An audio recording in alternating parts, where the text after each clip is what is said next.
Hello दोस्तों, देखिए आज का हमारा क्वेश्चन है, सिद्ध कीजिए कि वृत्त के परिगत बने चतुर्भुज की सम्मुख भुजाएं केंद्र पर संपूरक कोण अंतरित करती हैं। ठीक है, तो सबसे पहले हमने क्या किया, एक वृत्त हमने लिया, ओ केंद्र वाला एक वृत्त लिए और क्या उसके परिगत चतुर्भुज एक बना है, ए बी सी डी एक चतुर्भुज बन गया। तो कह रहा है कि सम्मुख भुजाएं केंद्र पर संपूरक कोण अंतरित करती है। सम्मुख भुजा का मतलब कि ए बी और डी सी ये दोनों क्या हैं, केंद्र पर संपूरक कोण अंतरित करती हैं, यानी ये वाला कोण और ये वाला कोण, इन दोनों का सम जो है वो 180 के बराबर होना चाहिए। ठीक है, या फिर AD और BC का के द्वारा जो सेंटर पे केंद्र पे जो कोण है उनका सम कितना होना चाहिए, 180 होना चाहिए। ठीक है, तो सबसे पहले देखिए हमने चित्र बना लिया है और चतुर्भुज के विकर्णों को भी आपस में मिला लिया है। ठीक है, और जो हमारा वृत्त है, वृत्त के हमने 2 व्यास खींच लिए हैं। तो इनके द्वारा जो हमारे कोण बन रहे हैं उनका नाम हम दे लेते हैं। ठीक है, तो इसको हम मान लेते हैं कि ये एंगल 1 है, इसका ना 2 3 4 5 6 7 और 8 हैं, ये इनके द्वारा बनाए गए कोण हमारे हैं। ठीक है, हम 1 2 3 इसलिए किए हैं ताकि हमको लेते समय ना थोड़ा इजी होगा। तो आइए करते हैं हम सबसे पहले। तो सबसे पहले दिया है में लिखते हैं। तो दिया में क्या लिखे हैं, क्या लिखेंगे, तो हम लिखेंगे ओ केंद्र वाला एक वृत्त, ओ केंद्र वाला एक वृत्त जिसके परितः या परिगत, जिसके परिगत ABCD एक चतुर्भुज है, एक चतुर्भुज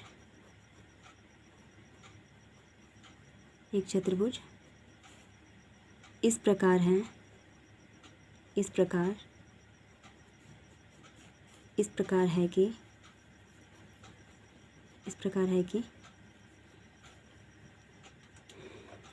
कि ये वृत्त को क्रमशः बिंदु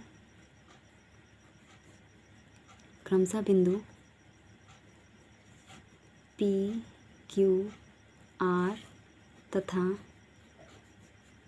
S पर स्पर्श करती हैं। ठीक है, अब ये तो हमारा दिया में है, हो गया। अब हमें सिद्ध क्या करना है उसे हम लिख लेते हैं। तो क्या प्रूफ करना है हमको, तो सिद्ध करना है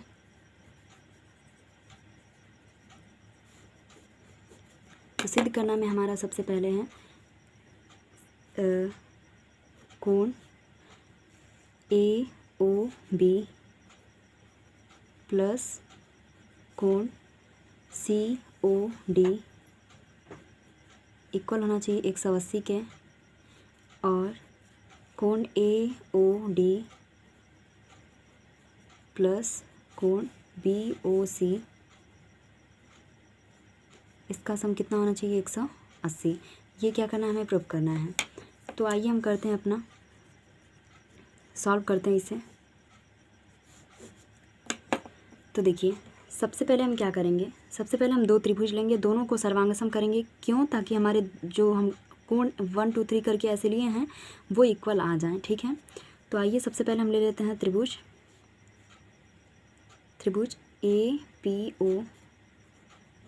APO तथा त्रिभुज ASO में।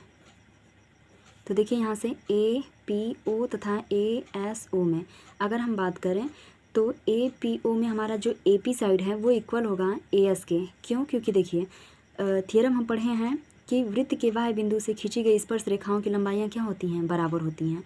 तो यहाँ हम कर लेते हैं कि AP बराबर है AS के। ठीक है, क्यों, क्योंकि ये स्पर्शी हैं, यानी कि किसी बाह्य बिंदु से वृत्त पर खींची गई स्पर्श रेखाओं की लंबाइयाँ क्या होती हैं, बराबर।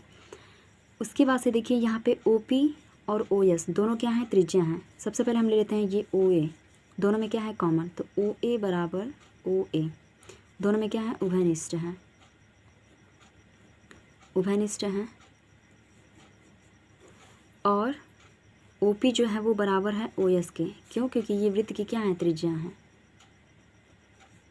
त्रिज्या है। तो त्रिभुज क्या हो गया, सर्वांगसम। किस बेस पे? APO जो हो गया वो सर्वांगसम हो गया ASO के, ठीक है। साइड साइड साइड, यानी कि भुजा भुजा भुजा से त्रिभुज क्या हो गया हमारा, सर्वांगसम। जैसे त्रिभुज सर्वांगसम हो गया तो हम क्या कह लेंगे कि जो हमारा कोण 1 है वो कोण 8 के क्या होगा, बराबर होगा बाई CPCT, ठीक है। यानी कि कोण AOP इक्वल हो जाएगा कोण AOS के, ठीक है। यहाँ हम कर लेते हैं, डायरेक्ट लिखते हैं, कोण 1 जो होगा वो इक्वल हो जाएगा कोण 8 के, इक्वेशन नंबर फर्स्ट, ठीक है। इसी प्रकार से सारे हमारे कोण इक्वल आ जाएंगे, ठीक है। हम सीधा लिख लेते हैं, इसी प्रकार से 1 8 के इक्वल हो गया, उसी तरह 2 जो होगा वो 3 के इक्वल हो जाएगा, यानी एंगल 2 जो होगा एंगल 3 के इक्वल, ठीक है। OP इक्वल हो जाएगा OQ के, OB equals to OB common, और PB जो होगा वो QB के इक्वल हो जाएगा, ठीक है। स्पर्शिंग है, बाएं बिंदु से खींची गई स्पर्श रेखाओं की लंबाई क्या होती है, बराबर। तो ये भी त्रिभुज सर्वांगसम हो गया। जैसे सर्वांगसम हो गया CPCT से हम दिखा देंगे कोण 2 जो है वो 3 के इक्वल है, उसी तरह से ये इक्वेशन नंबर सेकेंड। फिर इसी प्रकार से हमारा कोण 4 जो होगा वो इक्वल हो जाएगा कोण 5 के, ठीक है। ये हो गया 3।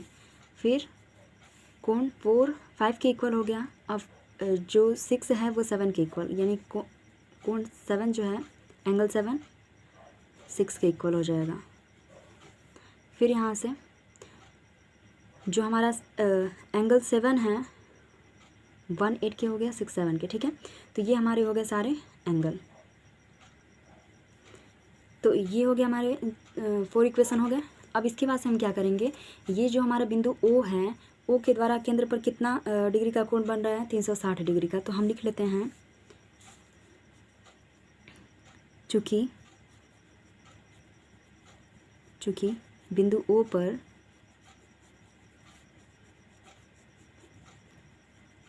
पर बने कोण का मान, बने कोण का योग लिख लेते हैं, बने कोण का योग 360 डिग्री होगा या फिर है, ठीक है।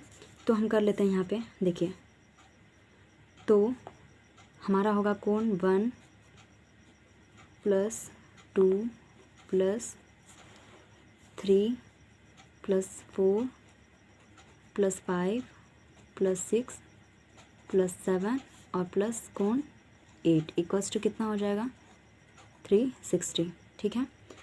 अब देखिए कोण 1 को हम 1 ही रहने देते हैं यहाँ पे, ठीक है। कोण 1 को 1 हमने रहने दिया, और 2 को भी हम ऐसे ही रहने देते हैं। और जो कोण 3 है, तो देखिए यहाँ पे कोण 3 जो हमारा है वो कोण 2 के इक्वल है, तो 3 की जगह पे भी हम कोण 2 कर लेंगे, ठीक है। कोण 4, अब 4 की बात करें, एंगल 4 जो है वो एंगल 5 के बराबर है, तो 4 के जगह पे हम एंगल 5 कर लेंगे। एंगल 5 को वैसे ही हम छोड़ लेते हैं। एंगल 6 की बात कर रहा है तो एंगल 6 को ऐसे ही रहने देते हैं। फिर एंगल 7 की बात कर रहा है, तो देखिए एंगल 7 जो हमारा है वो 6 के बराबर, तो यहाँ एंगल 6 कर लेते हैं। और प्लस एंगल 8 जो हमारा है वो एंगल 1 के बराबर है, तो 8 की जगह पे हम कर लेंगे एंगल 1 इक्वल्स टू 360। अब देखिए 1 और 1, तो 2 1 हो जाए, 2 एंगल 1। अब 2 और 2 2 बार है तो इसको भी हम कर लेंगे 2 एंगल 2। 5 5 2 बार, तो 2 angle 5 and 2 angle 6 equals to कितना हो जाएगा, 360, ठीक है। अब सारे में से हमको 2 कॉमन मिल रहे हैं, ठीक है। तो 2 कॉमन करेंगे हम जैसे ही, तो वैसे क्या हो जाएगा हमारे पास, angle 1 plus angle 2 plus angle 5 plus angle 6 equals to 360। 2 multiply कर रहा है, इधर आके डिवाइड कर लेगा, तो angle 1 plus angle 2 plus angle 5 plus angle 6 equals to 180 degree. 2 से डिवाइड करा देंगे, तो ये हो गया 180 डिग्री, ठीक है। अब जैसे ही 180 डिग्री ये हो गया, तो आइए हम फिगर में देखते हैं, अगर हम एंगल 1 और 2 को ऐड करें, ठीक है, एंगल 1 और 2 को ऐड करेंगे तो ये हमको पूरा एंगल मिलेगा, ठीक है। उसी तरह से एंगल 5 और 6 को ऐड करेंगे तो ये पूरा एंगल हमको मिलेगा, ठीक है, ये वाला। तो एंगल 1 और 2 दोनों के सम की जगह पे हम क्या कर सकते हैं, AOB, ठीक है। तो यहाँ हम कर लेते हैं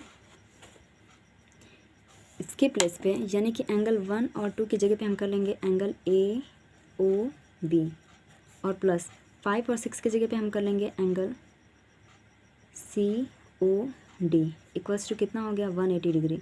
यही तो हमें प्रूव करना था, ठीक है। और हम लिख देंगे इसी प्रकार से जो हमारा एंगल AOD होगा और प्लस एंगल BOC वो भी कितने डिग्री का हो जाएगा 180 डिग्री का, ठीक है। आगे सॉल्व करना होगा तो सेम वैसे ही हम कर लेंगे, ठीक है। उम्मीद करते हैं समझ में आया होगा, बहुत ही इंपॉर्टेंट क्वेश्चन है, ठीक है, एग्ज़ाम में आया हुआ है।